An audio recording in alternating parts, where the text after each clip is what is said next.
Hi, I'm Mark Cullen.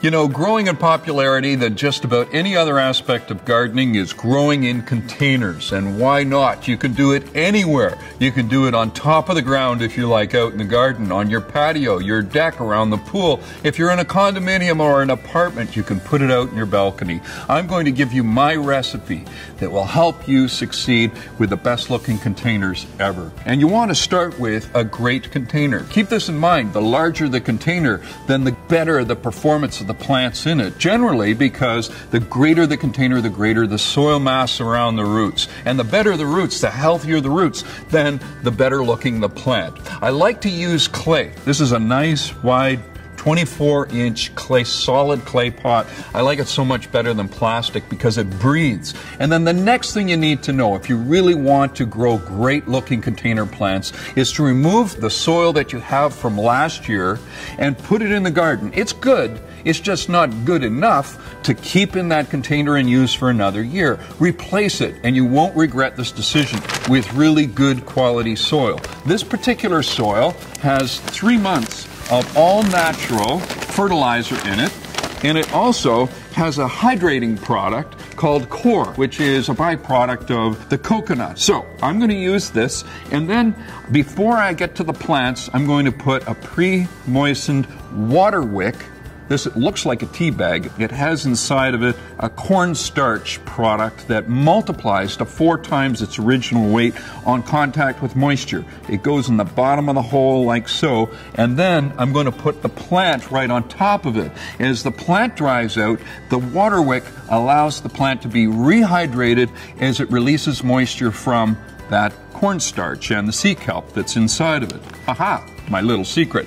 Now, I'm going to mix up the rules just a little bit. Keep in mind that your success with your container-grown plants will depend to a large degree that you plant the appropriate plant for the sunlight that you have, for the exposure that you have. A sunny hotspot demands plants that love the sun. If it's shady, of course, you're going to use hosta and other shade-loving plants. So I'm going to assume that this is going into a nice sunny spot in my yard, and I'm going to use a cyclamen on one side, which is grown from a bulb, and arguably it has perennial characteristics, but it's actually a tender plant that will die with the frost. So I may bring this back indoors next year.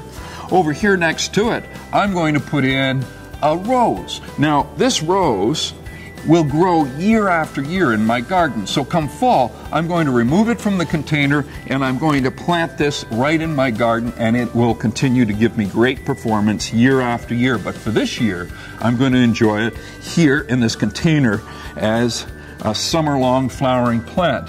And then, over on this side, I'm going to put in this brilliantly colored gerbera.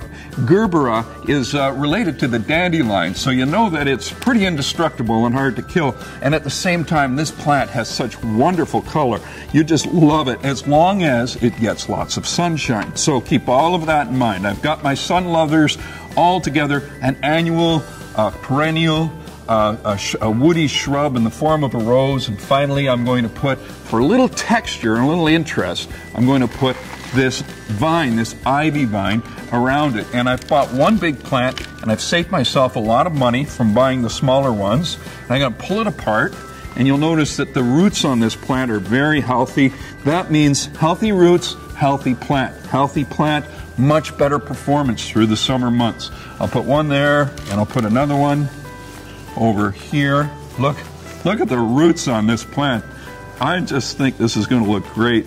And you know, the beautiful thing about it is that as time passes and we go through the summer months, this is just going to get more full, more colorful, and I always have the option to remove a plant if I'm not happy with its performance and put something else in there. So much fun.